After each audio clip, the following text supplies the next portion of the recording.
HSC ২৬ ব্যাচের শিক্ষার্থীরা মানবিকের আজকে তোমাদের সাথে ডিসকাশন করব ইসলামে ইতিহাস সংস্কৃতি প্রথম পত্রের ফাইনাল সাজেশন নিয়ে। ইনশাআল্লাহ তোমাদের এই সাজেশন থেকে 100% কমন পড়বে। যে অধ্যায়গুলো যে টপিকগুলো বলবো তুমি এই অধ্যায়গুলো অবশ্যই পড়ে যাবা ভাইয়া, কারণ অনেকগুলো অধ্যায় আছে, এতগুলো অধ্যায় পড়া দরকার নেই। 3টা কিংবা 4টা অধ্যায় পড়লে এনাফ। তার সাথে কি কি টপিকগুলো পড়বা, এমসিকিউ তোমরা কিভাবে পড়বা সবকিছু জানতে পারবে আজকের ভিডিও থেকে। তো সম্পূর্ণ ভিডিও দেখো। যারা এখন আমাদের YouTube channel Facebook page subscribe follow করে নেয় করে আমাদের সাথে কানেক্টেড থাকবে। সাজেশনগুলো আশা করা যায় মনোযোগ দিয়ে দেখলে ভালো কিছু করতেও পারবা। তার সাথে বইগুলো দাগিয়ে নিও যে অধ্যায়গুলোর কথা আমরা বলছি। মনে রাখবা বিগত বছরগুলো তো এইভাবে প্রশ্ন করেছে, তবে এর আগের বছরগুলোতে শর্ট সিলেবাস ছিল, তোমাদের বেলায় ফুল সিলেবাস, তাই পড়াশোনার ক্ষেত্রে একটু বুঝতে শুনে পড়তে হবে। এবার আমরা কথা বলি সৃজনশীল এবং নৈবেদিক দুইটা অংশে আমরা সাজেশন দেব ইনশাল্লাহ। আমাদের এখানে প্রথমেই কথা বলি তোমাদের মানবন্টন প্রসঙ্গে। মানবন্টন তোমরা জানো, তোমাদের এখানে প্রশ্ন আসবে টোটাল 11টা, তোমাদের এখানে 60টা প্রশ্ন উত্তর দিতে হবে, ঠিক আছে। এমসিকিউ আসবে 30টা অ্যান্সার দিতে হবে। পাস মার্ক হচ্ছে সিকিউতে 23, এমসিকিউতে হচ্ছে 10। এই জিনিসটা মাথায় রাখবা, অন্তপক্ষে এইটা মার্ক তুলতে হবে তোমাকে। তো মিনিমাম 3টা সিকিউ আর 10টা এমসিকিউ তোমাকে এখান থেকে কনফার্ম করতে হবে, না দেখুন তুমি ফেল করছো।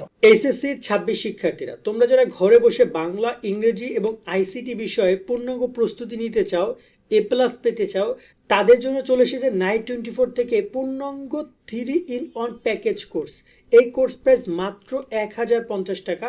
তোমরা চাইলে এই কোর্সে জয়েন হয়ে তোমাদের এই যে 3টি বিষয়ের পূর্ণাঙ্গ প্রস্তুতি নিতে পারো। যারা খুবই টেনশনে আছো, কি পড়বা বাংলা, কি পড়বা ইংরেজি, কি পড়বা আইসিটি, তাদের জন্য একটি পরিপূর্ণ কোর্স হতে যাচ্ছে।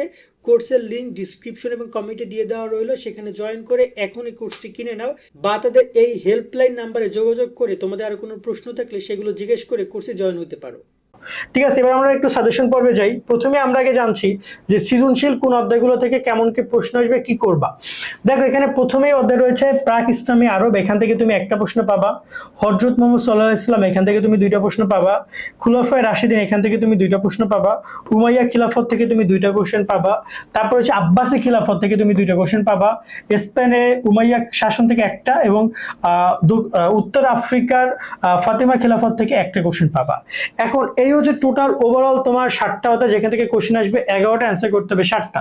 তো আমার যেহেতু এখানে 60টা কোশ্চেন অ্যান্সার করতে হবে, আমি সেইভাবে পড়বো। এখন আসি অধ্যায়গুলো নিয়ে কথা বলতে, কোন অধ্যায়গুলো তোমার জন্য ইজি হবে। দেখো আমাদের প্রেক্ষাপটে, আমরা মুসলমান প্রেক্ষাপটে, আমরা নবী রাসূল এই বিষয়গুলো আমরা খুবই ইজি, এবং তাদের সম্পর্কে আমরা অনেক কিছুই জানি, এবং আমরা অনেক কিছু দিয়ে পড়ি, আমরা রিলেট করে অনেক সুন্দর করে এক্সপ্লেন করতে পারবো। তা আমরা এমন অধ্যায়গুলো পড়বো যেগুলো আসলে আমাদের জন্য অনেক ইজি হইতে পারে। এখন এর মধ্যে আবার কিছু অধ্যায় রয়েছে যেখানে কিছু ঘটনা আছে যেটা তোমার কাছে একটু কষ্ট হইতে পারে। সো তুমি ট্রাই করো সহজ অধ্যায়গুলো পড়ার জন্য। তো এখানে যদি আমি প্রথমে কথা বলি প্রাক ইসলামী আরব, এই অধ্যায়টা দারুণ একটা অধ্যায়। এই অধ্যায়টা পড়ার জন্য বলবো, কারণ পুরো যে তোমার যে ফার্স্ট পেপারের বইটার মূল থিমটাই কিন্তু প্রথম অধ্যায় থেকে ক্লিয়ার করতে পারবা। তাই ট্রাই করবে এই অধ্যায়টা পড়ার। তার সাথে রয়েছে আমাদের নবীজির অধ্যায়টা, হযরত মুহাম্মদ সাল্লাল্লাহু আলাইহি ওয়াসাল্লামের এই অধ্যায়টা, এখান থেকে তুমি 2টা কোশ্চেন পাবা। সো এই একটা অধ্যায় থেকে 2টা কোশ্চেন, এবং আমরা নবীজিকে নিয়ে লিখতে পড়তেও অনেক পছন্দ করি, জানতেও পছন্দ করি, এবং আমাদের জানা উচিত। সেই জায়গা থেকে আমরা অধ্যায়টা পড়তে পারি। খুলাফায়ে রাশিদিন, এটা দারুণ একটা অধ্যায় নবীজির পরবর্তী সময়গুলো নিয়ে, এবং উমাইয়া খিলাফত। টোটাল এইখানে যে 4টা অধ্যায় রয়েছে, 3টা অধ্যায় থেকে তুমি 6টা এবং একটা অধ্যায় থেকে একটা, টোটাল এই 60টা কোশ্চেন তুমি এখান থেকেই পাচ্ছ। মানে এই 4টা অধ্যায় পড়লেই হবে, 1 থেকে 4। আর কোনো অধ্যায় এই সিকিউ পারপাসে তোমার প্যারা খাইতে হবে না। এবং যদি বলি তুমি যদি আরো রিস্ক নিতে চাও যে না তুমি এই অধ্যায়টা পড়বা না, তুমি চাও যে একটু রিল্যাক্সে পড়তে, তাহলে এখান থেকে তুমি আব্বাসি খিলাফত অধ্যায়টা পড়তে পারো। তাহলে এই 4টা থেকে তোমার 8টা প্রশ্ন আসবে। 8টা প্রশ্ন আসলে আশা করি তুমি মোটামুটি 60টা প্রশ্ন অ্যান্সার তো করতে পারো। যদি তুমি রিস্ক নিতে না চাও, তাহলে তুমি 2 থেকে 5 এই 4টা অধ্যায় ভালো করে পড়েছো। এবং এই অধ্যায়ের অনেকগুলো টপিক আছে, বিশেষ করে 2024-25 টপিকগুলো দেখে যাবা। এবার আমরা একটা গুরুত্বপূর্ণ একটা পার্ট নিয়ে আলোচনা করি, যে অধ্যায়ের সৃজনশীলগুলো কিভাবে পড়বে। এই বইয়ের সৃজনশীল পড়ার ক্ষেত্রে কি বিষয় আলোচনা করা হয়েছে তা বোঝার ট্রাই করো। গুরুত্বপূর্ণ শিরোনাম, সংজ্ঞা, সূত্র, সাল, চরিত্র, ঘটনাগুলো মার্ক করে রাখবা। তার সাথে মার্ক করে মানে দাগানো ট্রাই করবা রিডিং পড়ে। তার সাথে গুরুত্বপূর্ণ তথ্য আলাদা খাতায় লেখো। সংজ্ঞা, কারণ, পার্থক্য, বৈশিষ্ট্য, উদাহরণ এগুলো লেখা ট্রাই করো, অথবা একটা নোট খাতা বানানো ট্রাই করো, যাতে ওই নোট খাতাটা পড়লে পুরো বইয়ের একটা বেসিক জ্ঞান চলে আসে। প্রতিটি অধ্যায়ের বেসিক বোঝার চেষ্টা করো। গুরুত্বপূর্ণ টপিক দাগিয়ে রাখো। অন্ততপক্ষে 20 থেকে 30টা সিকিউ পড়ার ট্রাই করবা। এবং বিগত সালের কোশ্চেনগুলো পড়ার ট্রাই করবা, বিশেষ করে 2024-25 তোমাদের জন্য অনেক বেশি ইম্পর্টেন্ট। তাই এই দুইটা বোর্ড সহ এভাবে তোমরা পড়ার ট্রাই করবে। একটা অধ্যায় যখন তুমি সৃজনশীল পড়বা তখন ট্রাই করবো ওই সৃজনশীলটা আমি আদৌ লিখতে পারছি কিনা, আমি এটা আসলে কি পড়লাম এতক্ষণ, এটা চোখ বন্ধ করে ভাবার ট্রাই করো, ঠিক আছে? এটা প্রেশার দাও যে আমি এতক্ষণ যে পড়ছি এটা কি আদৌ মনে আছে কিনা, এরকম ভাবে তোমরা পড়ার ট্রাই করবা। এবার আমরা একটু দেখি এমসিকিউটা কিভাবে কি আসবে। এমসিকিউর ক্ষেত্রে এভাবে এমসিকিউ আসবে 4-5, 5-6, 5-6, 5-6, মানে এই যে চারটা অধ্যায় রয়েছে এগুলো থেকে 5-6, 5-6 করে এমসিকিউ আসবে, বাকিগুলো 4-5, 4-5 করে এমসিকিউ আসবে। তোমার দেখা যায় তুমি যদি পাস করতে চাও তোমার 2টা অধ্যায় পড়লেই পাস হয়ে যায়, কিন্তু তোমার যদি এখানে 30টা এমসিকিউ আসবে তোমাকে এইভাবে প্রত্যেকটা অধ্যায় পড়তে হবে।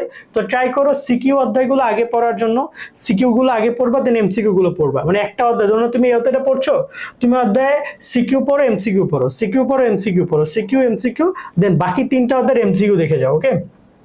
আর যদি কথা বলি এমসিকিউ পড়ার ক্ষেত্রে প্রতিটি বইয়ের লাইনের দিকে গুরুত্ব দিবা, সাল, সংখ্যা, সূত্র, লেখক, সংখ্যা, উদাহরণ, পার্থক্য এগুলো প্রতি বেশি গুরুত্ব দিবা। এমসিকিউতে এগুলো নিয়ে আসে, বিশেষ করে ইতিহাস, ইসলামী ইতিহাস তোমার এখানে লেখক, এখানে সংজ্ঞা, এখানে রয়েছে সাল, সংখ্যা, এগুলো কিন্তু অনেক বেশি ইম্পর্টেন্ট, এগুলো থেকেই প্রশ্ন আসবে তোমাদের।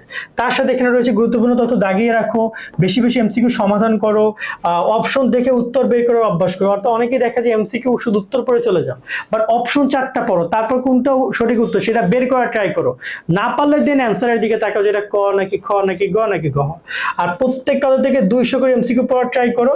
24-25 সাল তোমার জন্য আবারও গুরুত্বপূর্ণ এমসিকিউ পারপাসে, এইগুলো তোমরা দেখে যাবা। আশা করা যায় ভালো একটা প্রিপারেশন তোমার হবে। তো আজকের মতো ভিডিও আমরা এখানে শেষ করছি। সকলে অনেক অনেক ভালো থাকবা। আল্লাহ হাফেজ।